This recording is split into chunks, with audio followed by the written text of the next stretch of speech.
Shalom, selamat pagi opa, oma, om, tante, koko, cici semua. Selamat beribadah dalam nama Tuhan Yesus. Pagi ini saya akan membawakan senjata iman yang diambil dari Yeremia pasal 17 ayat 7. Demikianlah firman Tuhan.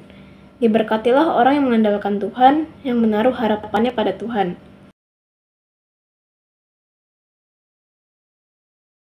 Ada satu cerita dalam Alkitab pada kitab Markus pasal 4 ayat 35-41.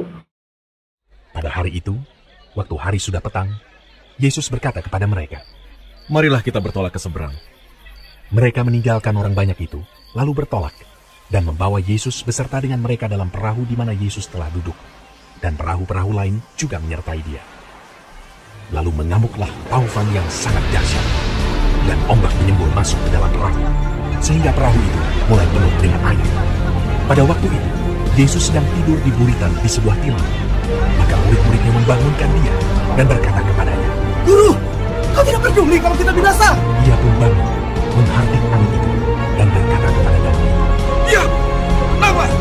lalu angin itu reda, dan danau itu menjadi teduh sekali. Lalu ia berkata kepada mereka, "Mengapa kamu begitu takut? Mengapa kamu tidak percaya?" mereka menjadi sangat takut, dan berkata seorang kepada yang lain, "Siapa gerangan orang ini, sehingga angin dan danau pun taat kepadanya?" Saudara kekasih, dari awal Tuhan Yesus sudah mengenal betul setiap murid-muridnya, apa pekerjaan mereka, keluarga mereka, dan sebagainya. Rata-rata mereka bekerja sebagai seorang nelayan, yang seharusnya mereka sudah paham dan tahu betul bagaimana cara mengatasi setiap kondisi dan rintangan pada saat berlayar. Tetapi, pada saat badai datang menerjang perahu mereka, seketika itu juga keahlian mereka, pengetahuan mereka, semua dilenyapkan oleh ketakutan mereka menghadapi badai. Untungnya, yang mereka lakukan, mereka tetap mencari Tuhan Yesus dan mengandalkan Tuhan Yesus untuk menolong mereka.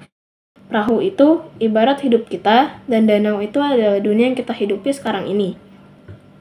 Tuhan memberikan kita masing-masing kepintaran, talenta, pekerjaan yang bagus, jabatan yang tinggi. Mungkin kita ahli dalam berbagai bidang, baik di sekolah, di kantor, atau di tempat kerja kita masing-masing. Namun, semuanya itu jangan membuat kita menjadi manusia yang sombong, tegar tengkuk, dan terlalu mengandalkan pikiran dan kekuatan kita sendiri.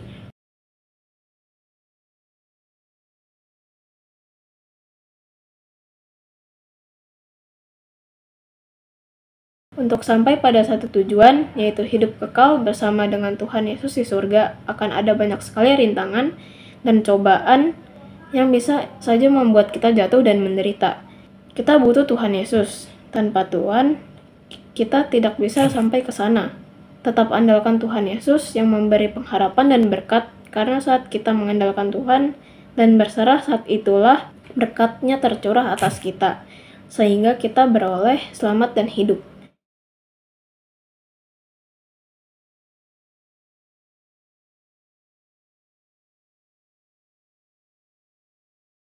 Terpujilah nama Tuhan Yesus.